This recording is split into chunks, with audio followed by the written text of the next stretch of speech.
ఆ తరువాత పరిస్థితులలో నాటకీయమైన మార్పులు జరిగాయి. స్కైలో మహాసభల కొరకు ఆహ్వానించబడిన సువార్తికుడు తను రావడం కుదరడం లేదని డంకన్కు తెలియచేశాడు.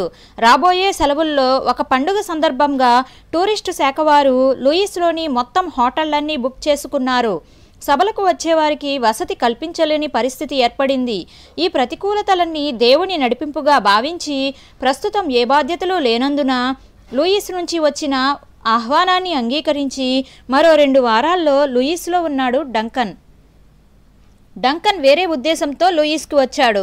10 రోజుల పాటు ఇక్కడ వాక్యం అందించి తిరిగి ఎడిన్బర్గ్ వెళ్ళిపోయి ఇంట్లో కొద్ది రోజులు విశ్రాంతి తీసుకోవాలి అనుకున్నాడు. అందుకే లూయిస్కు బయలుదేరుతూ స్కైలో ముమ్మరంగా పనిచేయడం వలన చాలా అలసిపోయాను. లూయిస్ నుండి తిరిగి వచ్చాక మంచి విశ్రాంతి తీసుకుంటాను అని వ్రాశాడు. లూయిస్లో ఏం జరగబోతుందో డంకన్కు ఏమాత్రం తెలియదు. డంకన్ పడవ దిగేసరికి పాస్టర్ మెక్ మరో 2 సంఘ పెద్దలు ఆయన కోసం ఎదురుచూస్తూ ఉన్నారు.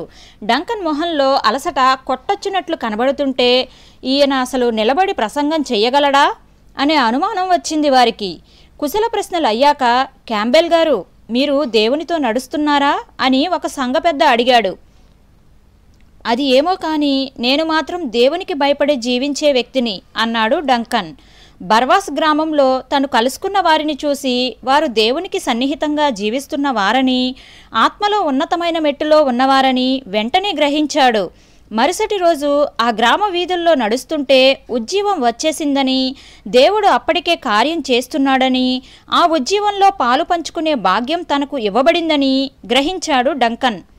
ఆ రాత్రి కూటంలో వాక్యం అందిస్తూ బుద్ధిగల కన్యకలను గురించి వివరించి పాపంలో నిద్రపోతున్న వారి పట్ల క్రైస్తవులకున్న బాధ్యతను గుర్తు చేస్తూ వారిని సవాలు చేశాడు.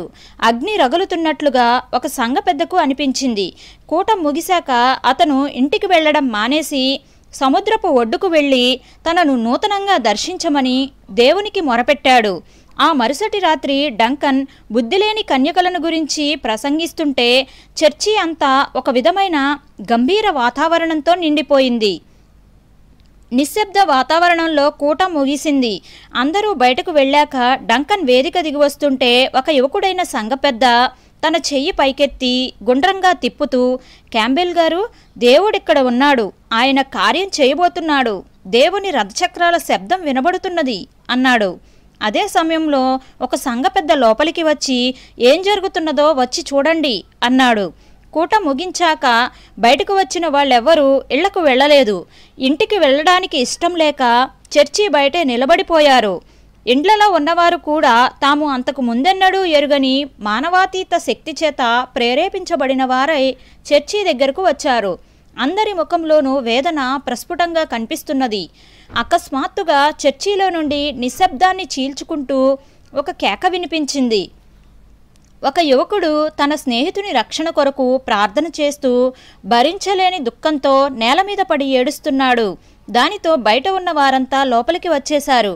దేవుని పరిశుద్ధ సన్నిధి వారి మధ్యలో సంచరిస్తూ పాపాలను ఒప్పింప చేస్తుంటే పరిణతి చెందిన క్రైస్తవులు కూడా పరిశుద్ధాత్మ తాకిడికి నిలవలేక తమలోని పాప నైజాన్ని గుర్తిస్తూ పశ్చాత్తాపంతో నేల మీద పడిపోయారు.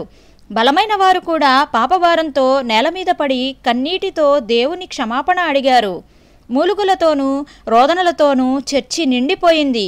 కొందరు పాపక్షమాపణ కొరకు ఏడుస్తుంటే రక్షణ నిశ్చయిత పొందినవారు సంతోషంతో కేకలు వేస్తూ దేవుని స్తుతిస్తున్నారు. ఒక తల్లి రక్షణ పొందిన తన కుమారుని కొరకు ఆనంద బాష్పాలతో దేవుని స్తుతించింది. సంవత్సరాల తరబడి ఆమె చేసిన ప్రార్థన ఫలించింది. దేవుని కొరకు వారిలో ఆసక్తి ఎంతగా పెరిగిపోయిందంటే తెల్లవారుజామున ప్రార్థన ముగిసినప్పటికీ కొద్ది దూరంలో ఉన్న పోలీస్ స్టేషన్లో వారిలో చాలామంది మళ్ళీ కలుసుకున్నారు. అక్కడ చాలామంది రక్షణ నిశ్చయిత పొందారు. పెగ్గి ఆమె సోదరి ఈ ఉద్యమంలో భాగం పంచుకున్నారు. ఆ మరుసటి రోజు పాస్టర్ గారు వారిని కలిసినప్పుడు వారు ఇలా చెప్పారు. దేవుని వాగ్దానాన్ని ఆయనకు జ్ఞాపకం చేస్తూ, మేము రాత్రంతా దేవుని సన్నిధిలో పోరాడుతూనే ఉన్నాము. చేసిన వాగ్దానాన్ని నెరవేర్చే శక్తి ఆయనకు లేదా? మన దేవుడు నిబంధనను నిలుపుకునే దేవుడు. ఆయన మమ్మల్ని నిరాశపరిచాడా? ఎంతమాత్రం లేదు. తెల్లవారుతుండగా శత్రువు వెనక్కి వెళ్ళిపోవడం, దేవుని గొర్రెపిల్ల జయించడం చూశాం అన్నారు. మీ విశ్వాసానికి ఆధారం ఏమిటి అడిగారు పాస్టర్ గారు. పరిశుద్ధాత్మ దేవుడు మాకు అటువంటి నమ్మకం పుట్టించాడు. మేము ఓడిపోవడానికి ఒప్పుకోలేదు అన్నది పెగ్గి. ఇల్లు కదలలేని పరిస్థితి ఉన్నప్పటికీ ఆ సోదరులిద్దరూ ప్రార్థనలో ప్రతి ఇంటిని జ్ఞాపకం చేసుకున్నారు. పరిశుద్ధాత్మ కార్యములు వారికి బాగా తెలుసు. బర్వాస్లో ఏం జరిగిందో చుట్టుపక్కల గ్రామాలకు తెలిసిపోయింది. ఆ రాత్రి కూటానికి బస్సులో జనం విపరీతంగా వచ్చారు. కొద్ది రోజుల్లోనే ఆ జిల్లాలోని గ్రామాలన్నిటిలో ఆత్మీయ మేలుకొలుపు వచ్చింది. పనులన్నీ పక్కకు నెట్టేసి తమ స్వంత రక్షణ కొరకు కొందరు, తమ బంధువుల రక్షణ కొరకు, తమ స్నేహితుల రక్షణ కొరకు ప్రార్థన చేశారు. ఇళ్లలోనూ, కొట్టుగదుల్లోనూ, రోడ్డు ప్రక్కన, సముద్రపు ఒడ్డున ఇలా ఎక్కడ చూసినా మోకరించి ప్రార్థన చేస్తున్నవారే కనిపిస్తున్నారు. ఉజ్జీవాగ్ని ఇతర గ్రామాలకు కూడా వ్యాపించింది. అనేక సంఘాల నుండి డంకన్కు ఆహ్వానాలు రాసాగాయి. పెగ్గీని, ఆమె సోదరిని విడిచి ముందుకు వెళ్లేటప్పుడు దేవునితో వారికున్న పరిశుద్ధ సాన్నిహిత్యాన్ని గురించి మరొక్క విషయం చెప్పాలి. ఉజ్జీవం ఉచ్చస్థితిలో ఉండగా పెగ్గీ డంకన్ను పిలిపించి దగ్గరలో ఉన్న ఒక చిన్న గ్రామానికి వెళ్ళి అక్కడ ఒక కూటం పెట్టమని చెప్పింది. అయితే ఆ గ్రామస్తులకు ఉజ్జీవం అంటే ఇష్టం లేక దాని విషయమై ఏమీ జోక్యం చేసుకోకూడదు అనుకుని నిర్ణయించుకున్నారు. డంకన్ పరిస్థితి అంతా పెగ్గీకి వివరించి, ఈ విషయంలో నీ నడిపింపు సరైనదేనా? ఎందుకంటే నాకు మాత్రం నడిపింపు రావడం లేదు అన్నాడు. పెగ్గీ ఆ స్వరం వచ్చిన వైపు తిరిగింది. ఆమె దృష్టిరహిత దృక్కులు డంకన్ ఆత్మలోకి దూసుకుపోయినట్లు అనిపించింది. క్యాంబెల్ గారు, మీరు దేవునితో ఉండవలసినంత సాన్నిహిత్యంగా మీరుంటే ఆయన మీకు కూడా తన రహస్యాలు తెలియచేస్తాడు అంది. తన పై అధికారి నుండి చివాట్లు తిన్నట్లుగా అనిపించింది డంకన్కు. డంకన్ ఎంతో తగ్గింపుతో ఆ గద్దింపు దేవుని దగ్గర నుంచే వచ్చినట్టు భావించాడు. తను పాస్టర్ మెక్ గారు కొంత సమయం ఆ ఉదయకాలపు ప్రార్థనలో ఆమెతో గడపాలని ఆశిస్తున్నట్లుగా చెప్పాడు. ఆ తరువాత వాళ్ళు మోకరించినప్పుడు పెగ్గీ ప్రార్థన చేస్తూ, ప్రభువా, ఈరోజు ఉదయం నువ్వు నాతో ఏం చెప్పావో నీకు గుర్తు చేస్తున్నాను. ఆ గ్రామంలో ఉన్న సంఘంలో 7 పురుషులు రక్షించబడి ఆ సంఘానికి స్తంభాల వలె నిలబడతారని చెప్పావు. నువ్వు నాకిచ్చిన వర్తమానాన్ని నేను డంకన్కి అందించాను. అయితే ఆయన ఆ వర్తమానాన్ని అందుకోవడానికి సిద్ధంగా లేడు. ప్రభువా, ఆయనకు నీ జ్ఞానం చాలా అవసరం గనుక కొంత జ్ఞానాన్ని ఆయనకివ్వు అంది. వారు ప్రార్థన చేయడం ముగించగానే సరే పెగ్గీ, నేను ఆ గ్రామానికి వెళ్తాను అన్నాడు డంకన్. మీరు వెళ్ళడం చాలా మంచిది. దేవుడు ఆ కూటానికి చాలామందిని పంపిస్తున్నాడు అంది పెగ్గీ. ఆ సాయంకాలం డంకన్ మరికొందరు ఆ గ్రామానికి 7 గంటలకు చేరుకునేసరికి ఒక పెద్ద బంగాళా నిండా జనం నిండిపోయి ఉన్నారు.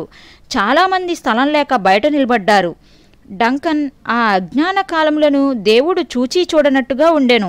ఇప్పుడైతే అంతటను అందరూ మారుమనసు పొందవలనని మనుషులకు ఆజ్ఞాపించుచున్నాడు. అపోస్తలుల కార్యములు 17:30 అనే అంశాన్ని ఎత్తుకుని ప్రసంగించగానే చాలామంది తమ పాపాలను ఒప్పుకుని పశ్చాత్తాపంతో దేవుని వైపు తిరిగారు. వారిలో పెగ్గీ చెప్పిన 7 పురుషులు ఉన్నారు. ఆమేన్.